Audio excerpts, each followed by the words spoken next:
तो आज इस वीडियो में हम लोग पढ़ने वाले हैं चैप्टर प्रोबेबिलिटी की एक्सरसाइज 19 और 19 के क्वेश्चन 35 तक के हम लोगों ने पिछली वीडियो में सॉल्व किए हुए हैं। तो आज हम लोग सॉल्व करेंगे question number 36। Question 36, the probability of selecting a rotten Apple randomly from a heap of 900 apples is 0.18। यहाँ पर क्वेश्चन कह रहा है कि 900 एप्पल में से खराब एप्पल निकालने की जो प्रोबेबिलिटी है वो 0.18 है। What is the number of rotten apples in the heap. कह रहा है कि भैया ये बताओ कि इस पूरे एप्पल में 900 एप्पल है ना, इन 900 एप्पल में से कितने एप्पल खराब हैं। ठीक है, ये बात समझ में आई। फिर समझो, क्वेश्चन ने ये कहा है the probability of selecting a rotten Apple, मतलब क्या हो रहा है, खराब सड़े हुए Apple randomly from a heap of 900 Apple is 0.18। मतलब कि 900 एप्पल्स का जो ढेर है उसमें से खराब एप्पल निकालने की प्रोबेबिलिटी दी गई है 0.18। क्लियर। आई कह रहा what is the number of rotten. तो यहाँ पर इस क्वेश्चन ने हमसे क्या पूछा है, रोटेन एप्पल कितने है ना, यही हमसे पूछा गया है। तो इसी को हम लोग सबसे पहले क्या करेंगे, लेट कर लेंगे।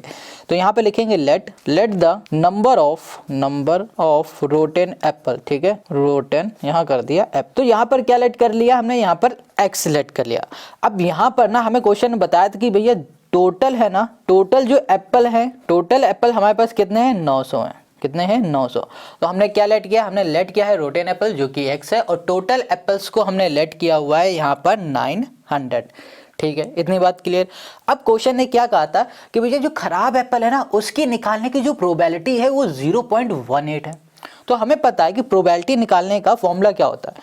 यहाँ पे लिखा हमने P, देखो हम पहले फॉर्मूला लिखेंगे। ठीक है, यहाँ लिख दिया गेटिंग क्या निकालेंगे, रोटेन एप्पल। ठीक है, रोटेन यहाँ कर दिया एप्पल्स। इतनी ठंडे की हाथ नहीं चल रहा है, तो यहाँ क्या लिख दिया, गेटिंग अ रोटेन एप्पल कर दिया। अब इसका फॉर्मूला क्या होता है, फेवरेबल आउटकम ना, तो यहाँ लिख देते हैं फेवरेबल, यहाँ कर दिया आउटकम। और यहाँ पर होता है टोटल नंबर ऑफ, टोटल यहाँ कर दिया नंबर ऑफ आउटकम्स। ठीक है, ये हो गया टोटल नंबर ऑफ आउटकम, ये होता है। अब देखो यहाँ पर क्वेश्चन ने हमें पहले ही बता दिया है कि भैया ये खराब एप्पल होने की प्रोबेबिलिटी जो है वो 0.18 है। तो यहाँ पर हम लिख सकते हैं 0.18। ठीक है, अब यहाँ पर क्या लिखा है, फेवरेबल आउटकम। फेवरेबल आउटकम में हमारा क्या हो जाएगा, rotten Apple, number of rotten Apple हो जाएगा। तो यहाँ पर आ जाएगा हमारे पास x। और ये क्या है, टोटल नंबर ऑफ आउटकम, मतलब कितना हमारे पास 900। तो देखो अभी हम फिर से समझाते हैं। यहाँ पर ना क्या है, ये x फेवरेबल आउटकम कैसे आया, देखो 900 में से ही तो x number of rotten Apple होंगे ना, मतलब टोटल एप्पल है 900, रोटेन एप्पल क्या है, x है। तो x जो होंगे वो इसी में से आएगा ना, तो फेवरेबल आउटकम हमारा x होगा और टोटल नंबर ऑफ आउटकम क्या होगा, 900 होगा, और प्रोबेबिलिटी होगी रोटेन एप्पल की वो है 0.18। क्लियर इतनी बात। अब क्या करो कि यहाँ पर मैं पॉइंट हटा दो, नीचे 100 कर दो। ठीक है, ये 0 से ये 0 कैंसिल हो गया। यहाँ कर देते हैं 18 इंटू कर दिया हमने 9 इक्वल्स टू कर दिया हमने x। अब बताओ 18 इंटू 9 करो कितना आएगा, 162। और लो ये आ गया हमारा इस क्वेश्चन का आंसर। तो टोटल रोटेन एप्पल कितने हैं, ये है 162। और यही हो गया क्वेश्चन नंबर 36 का हमारा सॉल्यूशन, है ना, सिंपल। अब आते हैं हम लोग नेक्स्ट क्वेश्चन पे। अब यहाँ पे जो क्वेश्चन 37 है ये कह रहा है what is the probability that an ordinary year has 53 Sundays. तो क्वेश्चन ने ये कहा है कि भैया ये बताओ कि ऑर्डिनरी ईयर में 53 संडेज होने की प्रोबेबिलिटी क्या होगी। समझे, व्हाट प्रोबेबिलिटी मतलब क्या प्रोबेबिलिटी होगी किसी ऑर्डिनरी ईयर में 53 संडे होने की। अब ये ऑर्डिनरी ईयर क्या है इसको समझना है हमें।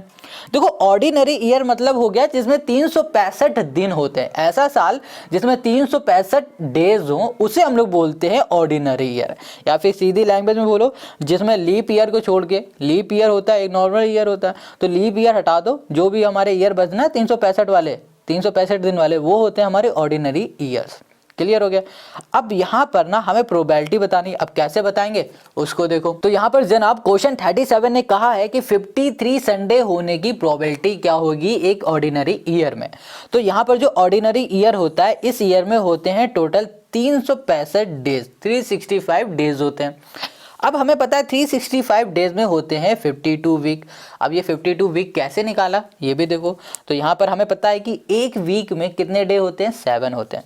तो यहाँ पर लिखा 365, इसको कोने में कहीं करते हैं, यहाँ लिखा 365 और यहाँ पर इसको डिवाइड कर दिया हमने 7 से। 7 से करेंगे तो यहाँ पर 52 आ जाएगा, यहाँ पर आएगा 364 और डिवाइड में कर देंगे तो यहाँ पर मतलब माइनस करेंगे तो यहाँ पर आ जाएगा 1। ठीक है, हमें पता है कि भैया एक वीक में होते हैं 7, हमें वीक निकालना है तो इसको डिवाइड कर दिया तो 52 हमें वीक मिल गए। क्लियर है, तो 57 डेज होते हैं, 52 हमें वीक मिल गए। अब देखो 52 वीक मिला और यहाँ पर एक डे भी मिला है। अब हमें ये नहीं पता है कि ये जो डे है ये कौन सा है, मंडे है, ट्यूसडे है, Wednesday, Thursday, Friday, Saturday, Sunday, इनमें कौन सा डे है ये हमको नहीं पता। ठीक है, और एक और ज़रूरी बात यहाँ पर ध्यान रखना कि अगर ये 52 वीक हैं तो ये भी याद रखना कि 52 वीक हैं तो इस वीक में 52 संडे भी होंगे। ठीक है, 52 मंडे भी होंगे, 52 सैटरडे, थर्सडे, फ्राइडे, ये सब कुछ होंगे। क्लियर इतनी बात, तो यहाँ लिख देते हैं संडे। हमें सिर्फ यहाँ पर संडे की प्रोबेबिलिटी निकालनी है, इसलिए हम लोग यहाँ पर सिर्फ संडे को लेके चल रहे हैं। क्लियर है, अब हमें क्या पता है कि 52 संडे हो जाएंगे और यहाँ पर 1 डे यहाँ भी है। अगर अब हमें 53 संडे की प्रोबेबिलिटी बतानी है तो हमें यहाँ पर ये पता करना पड़ेगा कि जो ये 1 है ना, ये 1 ये कौन सा डे है, ये मंडे है, ट्यूसडे, वेडनेसडे। तो इसके लिए हम लोग पहले यहाँ पर एक लिख लेते हैं। हो सकता है ये जो एक डे दिख रहा है ये वाला ये मंडे हो, या फिर ये भी हो सकता है ये ट्यूसडे हो। ठीक है, या फिर ये भी हो सकता है वेडनेसडे हो, फिर थर्सडे हो, या फिर फ्राइडे ओके, या फिर सैटरडे हो, और लास्ट में हो सकता है संडे। क्या हो सकता है, संडे। इसमें से कुछ भी हो सकता है, Sunday, Saturday, Friday, Tuesday, Wednesday और थर्सडे, वेडनेसडे, ट्यूसडे और मंडे, कुछ भी हो सकता है ना, ये है ना। तो हमसे क्वेश्चन ने क्या पूछा था, प्रोबेबिलिटी, तो हमने लिखा यहाँ पर P, प्रोबेबिलिटी निकाल लिखी, और यहाँ कर देते हैं हम लोग क्या, ऑर्डिनरी ईयर हैविंग 53 संडे। ठीक है, अब देखो यहाँ पर ना टोटल कितने वीक हो रहे हैं, कितने डे हो रहे हैं, 7 में संडे आने की प्रोबेबिलिटी क्या हो रही है, 1 हो रही है, तो यहाँ पर लिख देंगे 1। तो यहाँ पर आ गया ये क्वेश्चन का हमारा सोल्यूशन, है ना, कितना सिंपल। देखो हमें पता है 52 संडे पता है हमें, ठीक है, हमें क्या नहीं पता है कि जो ये एक डे है ये क्या है, तो जो प्रोबेबिलिटी होगी वो हम इसी में से निकालेंगे। तो यहाँ हमें पता है टोटल कितने डे हैं, 7 होते हैं। ठीक है, टोटल आउटकम नीचे लिखा, और फेवरेबल आउटकम मतलब जिससे हमें मतलब है, हमें किससे मतलब है, संडे से मतलब है। संडे पूरे में कितनी बार आ रहा है, सिर्फ एक बार, तो ये हमने यहाँ पर लिख दिया। तो यही हो जाएगा क्वेश्चन नंबर 37 का हमारा सोल्यूशन। बहुत सिंपल है, और इसी तरीके से क्वेश्चन नंबर 38 भी होगा। ठीक है, तो उसे थोड़ा और अच्छे से समझना। अगर ये नहीं समझ में आया तो भाई इसको 2-3 बार देखो, तब भी कोई डाउट होता है तो जल्दी से कमेंट करके बताओ। हम स्पेशल फिर से क्वेश्चन 37 और 38 के लिए अलग से वीडियो बना के डाल देंगे। ठीक है, तो चलो जल्दी से कमेंट करो। अब हम आते हैं दूसरे क्वेश्चन पे। अब यहाँ पर जो क्वेश्चन नंबर 38 है ये कह रहा है find the probability that a leap year selected at random will contain 53 Sundays, है ना। क्या करना है, हमें ये बताना है भैया 51 लीप ईयर में 53 संडे होने की प्रोबेबिलिटी बताना है। क्लियर हो गया। तो देखो कैसे निकालेंगे, हम लोगों ने क्वेश्चन नंबर 37 किया ना, उसी से ये मिलता जुलता है, और सोल्यूशन भी थोड़ा बहुत कहीं ना कहीं वहां भी मिलेगा। अब इसे करेंगे कैसे उसको देखो। अब देखो जो क्वेश्चन 38 है ना ये वाला, इस क्वेश्चन में बात की गई है लीप ईयर की। तो हमें पता है कि लीप ईयर में होते हैं 366 डेज। अब देखो लीप ईयर हो या फिर ऑर्डिनरी ईयर हो, दोनों ही ईयर में वीक सेम होते हैं 52। ठीक है, अब देखो यहाँ पर एक डे बढ़ रहा है ना, तो यहाँ पर भी एक डे और बढ़ जाएगा। उसमें 1 था तो इसमें क्या हो जाएगा, 2 डेज हो जाएंगे। क्लियर इतनी बात, मतलब लीप ईयर में होते हैं 52 वीक्स और 2 डेज होते हैं। क्लियर, गॉट इट, इतनी बात समझ में आ गई। अब बात ये आती है, क्वेश्चन ने क्या कहा था कि भैया लीप ईयर में संडे 53 संडे होने की प्रोबेबिलिटी क्या होगी। तो एक बात यहाँ पर पहले समझो, यहाँ पर 52 क्या है हमारे पास, वीक है, तो इसका मतलब क्या हो रहा है कि 52 क्या होंगे, संडे होंगे।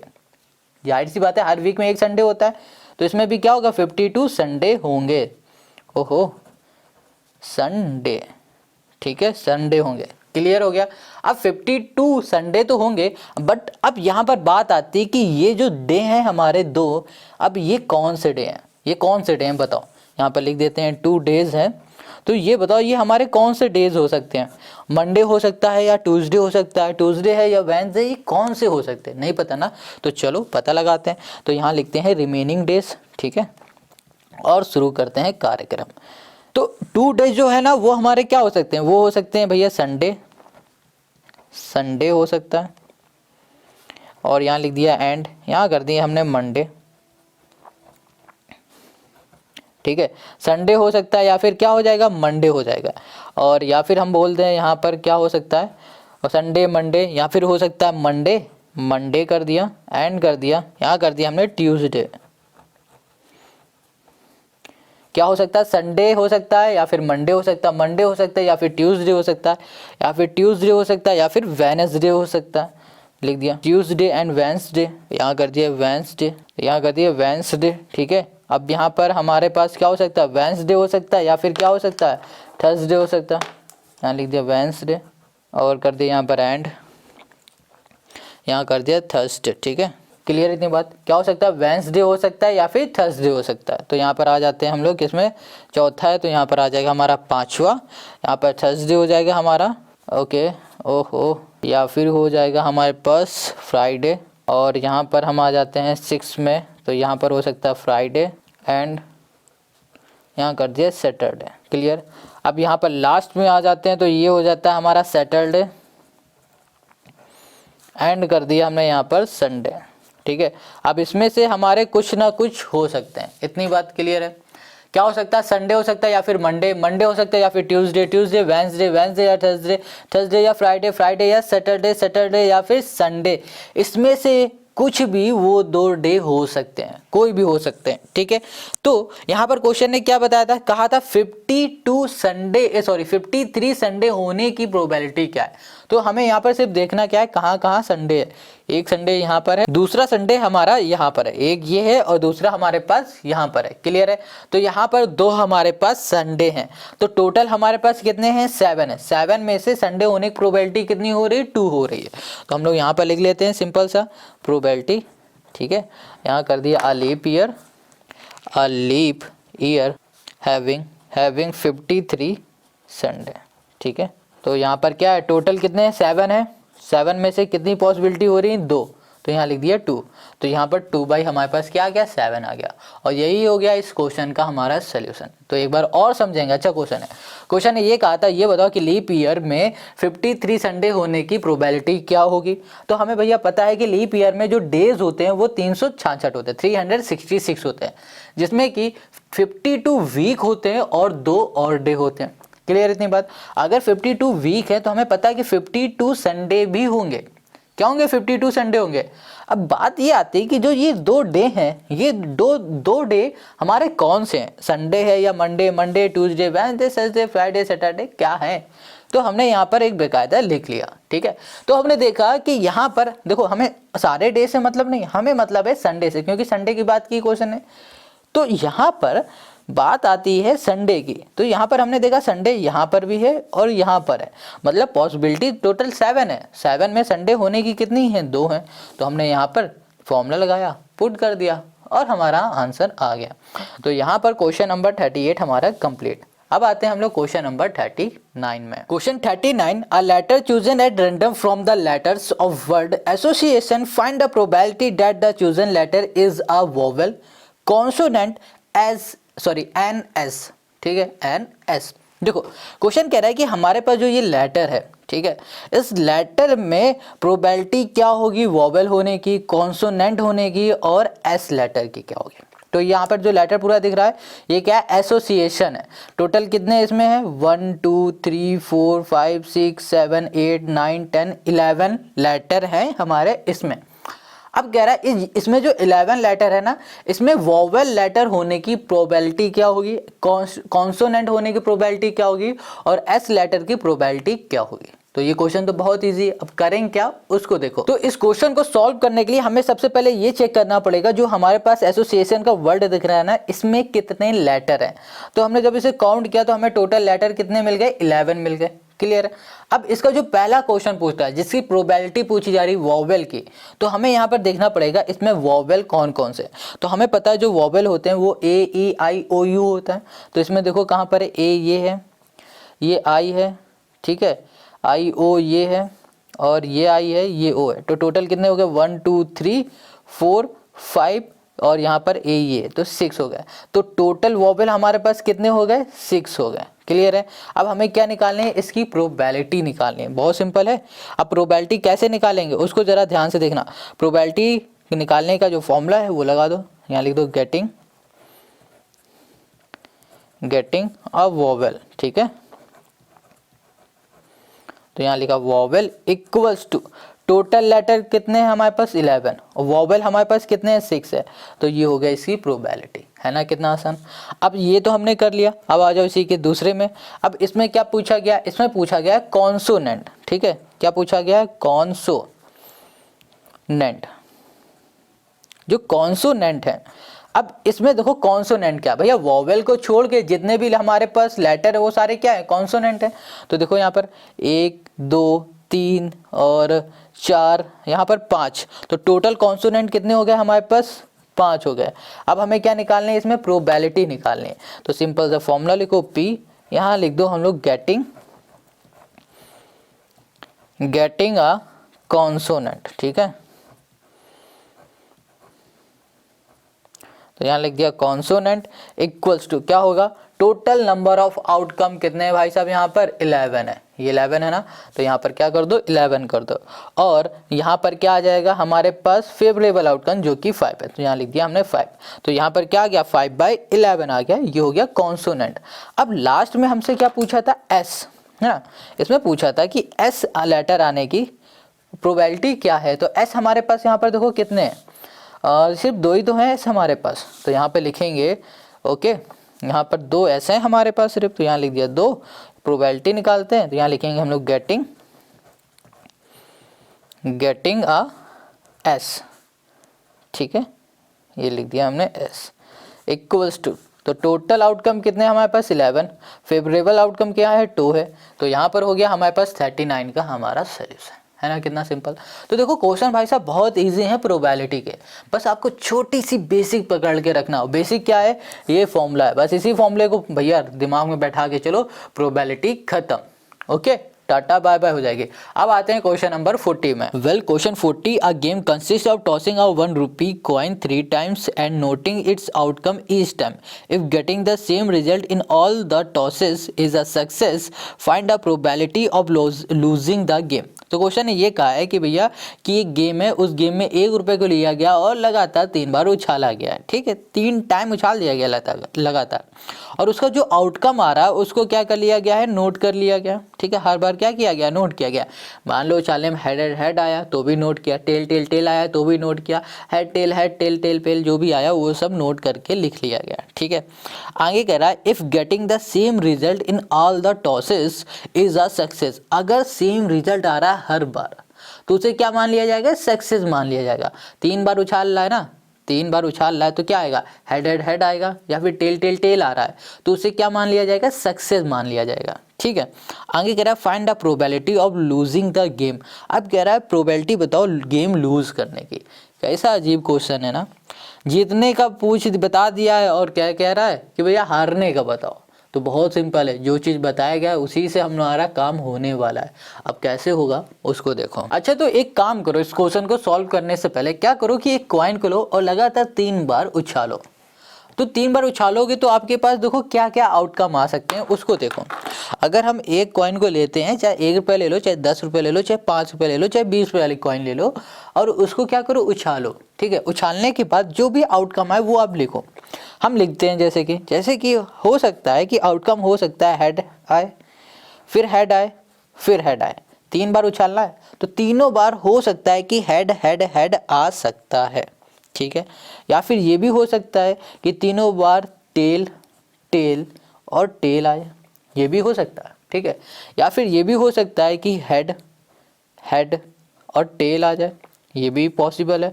मतलब कुछ भी हो सकता है आने का।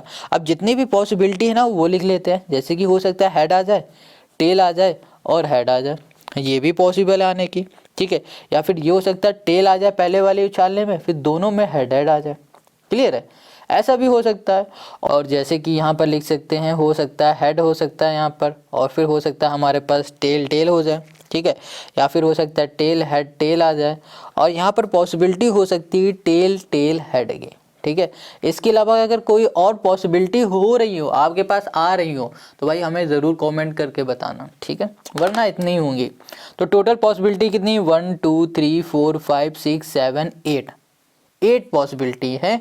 हो सकता है 3 बार अगर वो उछाल लाओ तो हेड हेड हेड आ जाए, टेल टेल टेल आ जाए, हेड हेड टेल आ जाए, और ये सब कुछ भी आ सकता है, ठीक है। इतनी पॉसिबिलिटी है। तो टोटल पॉसिबिलिटी कितनी हो गई, 8 हो गए, या फिर ये बोलो टोटल आउटकम क्या हो गया, 8 हो गया, ठीक है। तो यहाँ पे लिख दिया हमने टोटल आउटकम, ठीक है, टोटल, यहाँ लिख दिया हमने आउटकम्स।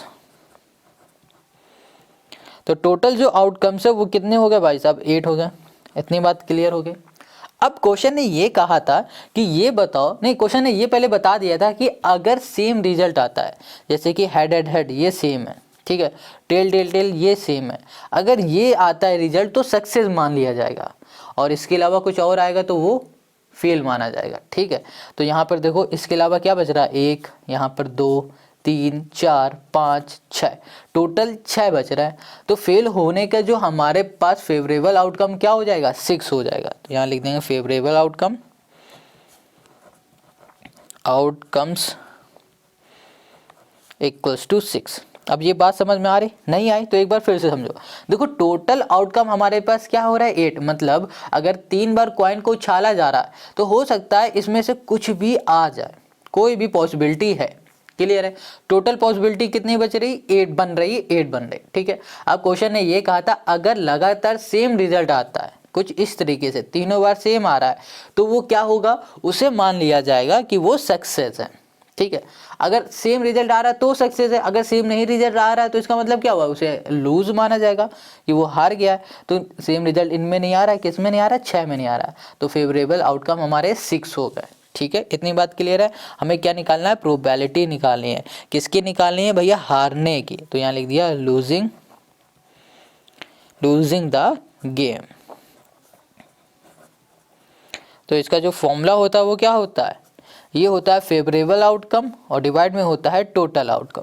तो फेवरेबल है, टोटल है, इसे कैंसिल करो 2 से तो 3 बाई क्या आ गया, 4 आ गया, और यही हो गया क्वेश्चन नंबर 40 का हमारा आंसर, है ना। कितना सिंपल और इजी, बहुत सिंपल है। अगर कोई डाउट या फिर कोई भी दिक्कत है ये सभी क्वेश्चन में, तो आप हमें ना कमेंट करके ज़रूर बताओ, क्योंकि आज इस वीडियो में हम लोग सिर्फ क्वेश्चन 40 तक ही सॉल्व करेंगे, और जो बाकी के क्वेश्चन है वो करेंगे नेक्स्ट वीडियो में। और नेक्स्ट वीडियो की लिंक आपको डिस्क्रिप्शन में मिल जाएगी। और वीडियो अच्छी लगे तो लाइक कमेंट शेयर ज़रूर कर दिया करो। ओके, मिलते हैं नेक्स्ट वीडियो में।